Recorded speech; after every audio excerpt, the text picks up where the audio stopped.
জয় Hind students, আজিৰ ভিডিঅ'খনত আমি class 9ৰ মেথমেটিক্সৰ তাৰমানে গণিতৰ দুটা চলকযুক্ত ৰৈখিক সমীকৰণৰ 4.4 কুৱেশ্যন আনচাৰটো চাম।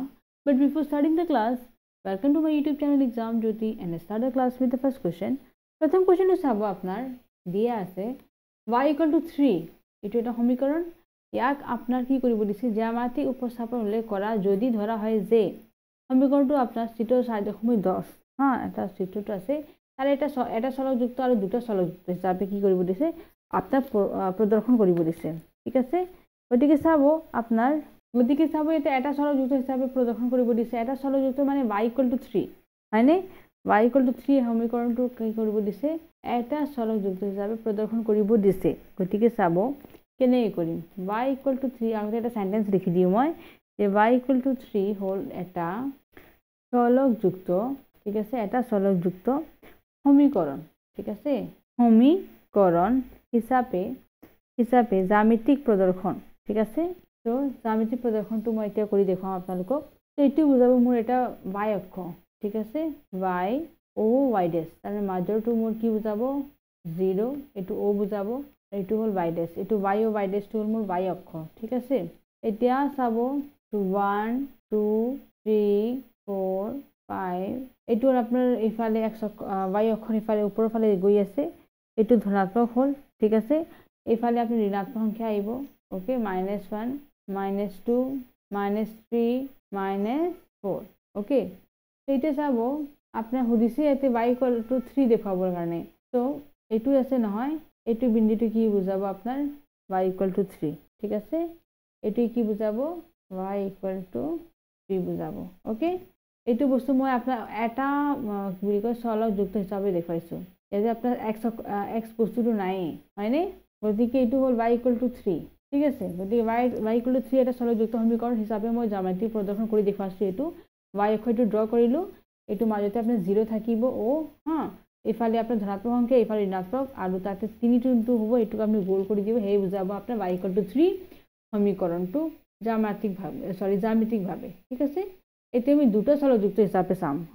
তাৰ কাৰণে মই নেক্সট পেজটো লওঁ। এটা চাব 2 নম্বৰটো চাওঁ এতিয়া, y = 3 দুটা চলকযুক্ত সমীকৰণ হিসাবে চাব কেনেকুৱা হ'ব। দুটা চলকযুক্ত সমীকৰণ হিসাবে হ'ব কেনেকুৱা হ'ব। y = 3 মই 0 × x লিখিব পাৰোঁ, 0 × x + y = 3। তাৰ মানে 0 × x মানে কি, x ক 0 দি পূৰণ কৰিলে কি হ'ব, 0 হ'ব। গতিকে ফাইনালি এইটো y = 3 হ'ব, হয়নে? সেই বুজাব।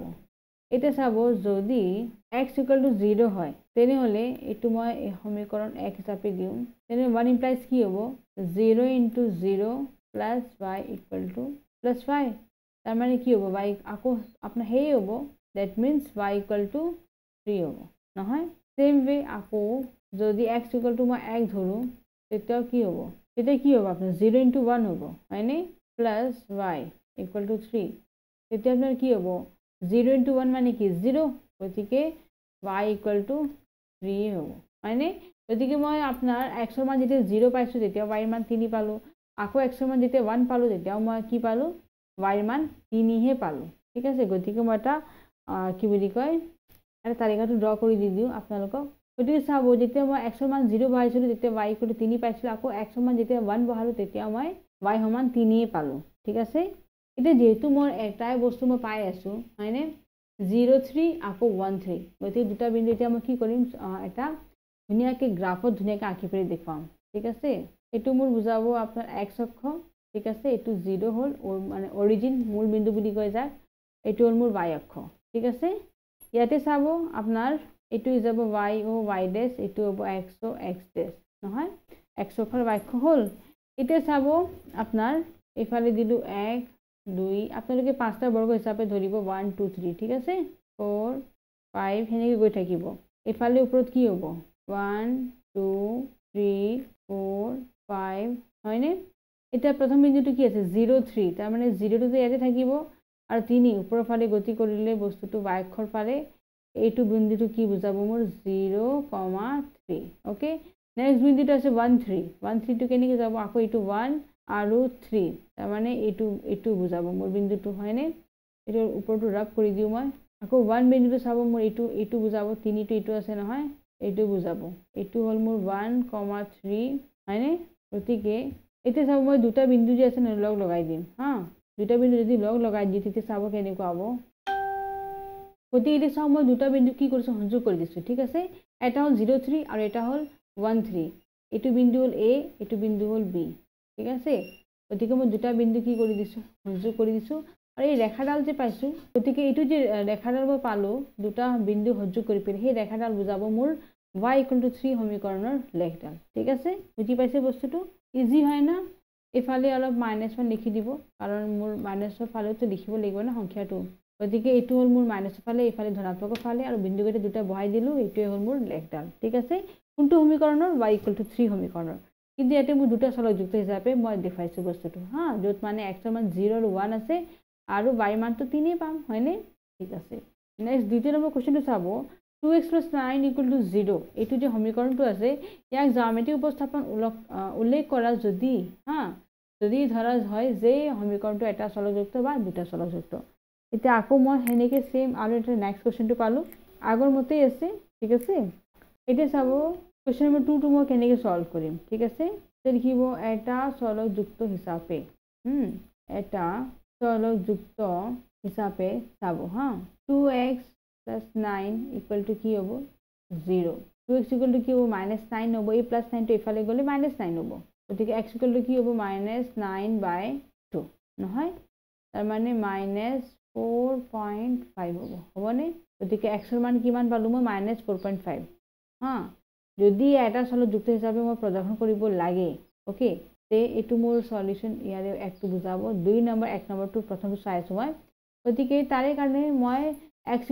-4.5 টো বস্তুটো বহাব লাগে না গতিকে এটা চলকযুক্ত হিচাপে কৰিলে মই এটা জাস্ট অক্ষৰেখা ললে হৈ যাব হয়নে ইয়াতে চাব এইটো হ'ল 0 এইটো 1 2 3 4 এইফালে হ'ব -1 -2 -3 -4 এইটো হ'ল -5 ঠিক আছে এতিয়া চাব মোৰ এইটো বুজাব x o x dash ঠিক আছে x o x dash এইটো হ'ল মোৰ x অক্ষ হা আৰু ইয়াতে আপোনাৰ কি কৰিব দিছে x = -4.5 বিন্দুটো বহাব দিছে এইটো 4 আছে এইটো 5 আছে ঠিক ইয়াৰে মাজৰটো মোৰ কি বুজাব আপোনাৰ কি বুলি কয় x = -4.5 টো বুজাব ঠিক আছে x = -4.5 ঠিক আছে এইটো বুজালে মোৰ এটা চলকযুক্ত হিচাপে x = -4.5 টো হা জ্যামিতিকভাৱে বুজাই দেখুৱাই দিলো ঠিক আছে এতিয়া আমি 2 নম্বৰটো চাম ঠিক আছে এতিয়া আমি তাৰে 2 নম্বৰটো চাম এই দুটা চলকযুক্ত হিচাপে ঠিক আছে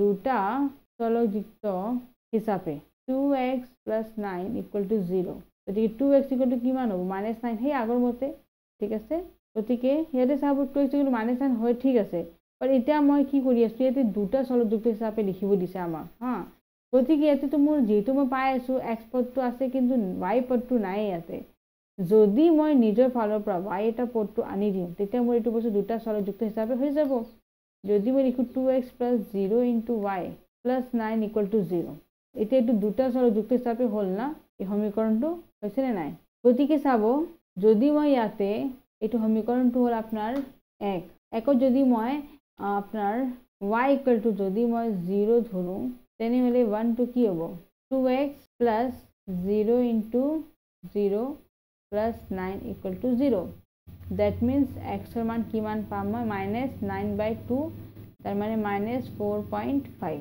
ঠিক আছে নহয় আকৌ নেক্সট চাব আকৌ যদি x সমান y x নহয় y ঠিক আছে যদি y = 1 ধৰো তেনেহলে 1 implies কি হ'ব 2x plus আপনাৰ 0y আছিল নহয় তাতে মই কি কৰিলো 0 to 0 থাকিব নহয় 0 টো আপনি নোহোৱা কৰিব নোৱাৰে এটো ধ্ৰুবক হয় হা 0 টো আপনি হেনেকে লিখিব লাগিব y এর জায়গাতে আপনি 1 বহাব তো y এর জায়গাত মই কি দিলো 1 দিলো plus 9 = 0 গতিকে মোৰ x এর মান কিমান হ'ব 2x + 9 হৈ গ'ল আকৌ সেম মোৰ x এর মান কিমান পাম -9/2 তার মানে -4.5 গতিকে মই এটা তালিকা হিচাপে পাম হয়নে গতিকে এটি চাব মই এতিয়া x y টো বহাম ঠিক আছে x এর মান তো মই -4.5 এ পাম হা কিন্তু y মানটো মই একবাৰ 0 পাইছিলোঁ একবাৰ 1 বহাইছিলোঁ এতিয়া এইটো বস্তু মই কি কৰিম গ্ৰাফিক হিচাপে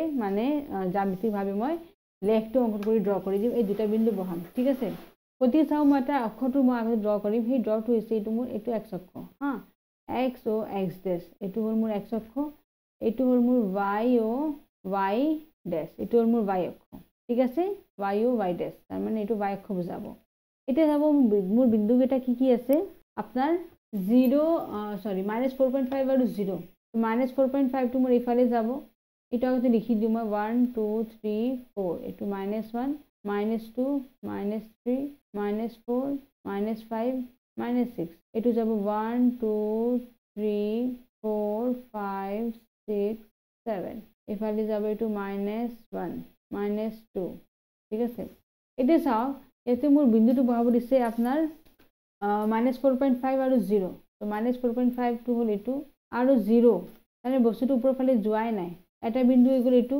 -4.5 আৰু 0 হয়নে আকৌ -4.5 আৰু 1 আছে তো 1 টো আপোনাৰ উপৰ ফালে যাব আৰু -4.5 টো ইয়াতে থাকিব ঠিক আছে গতি মই দুটা বিন্দু পালো হয়নে এতিয়া এই দুটা বিন্দুটো মই কি কৰি দিম সংযোগ কৰি দিম ঠিক আছে তো এতে চাব মোৰ এটা বিন্দু a এটা বিন্দু হল b -4.5 আৰু 0 আৰু -4.5 আৰু 1 ঠিক আছে এই দুটা বিন্দু মই বহাই দিছো a b আৰু এই দুটা বিন্দু মই সংযোগ কৰি প্ৰাই এটা ৰেখাডাল পালো এটো ঠিক আছে এইটো বুজাব মোৰ x -4.5 হা আৰু এই সমীকৰণৰ এইটো বুজাব মোৰ ৰেখাডাল আৰু ৰেখাডালে বুজাব আমাৰ লেখ ঠিক আছে এইটো হৈছে মোৰ x -4.5 সমীকৰণৰ লেখ দুটা চলযুক্ত হিচাপে ঠিক আছে কাৰণ এতে মই y ৰ মান কি পাইছো একবাৰ 0 পাইছো একবাৰ 1 পাইছো হা আৰু এই হিচাপে মই এইটো লেখটো অংকন কৰিলো ঠিক আছে বুজি পাইছে বস্তুটো গতিকে মই 2x + 9 = 0 যে সমীকৰণটো আছে এইটো মই এটা চলযুক্ত হিচাপে দেখাই দিছো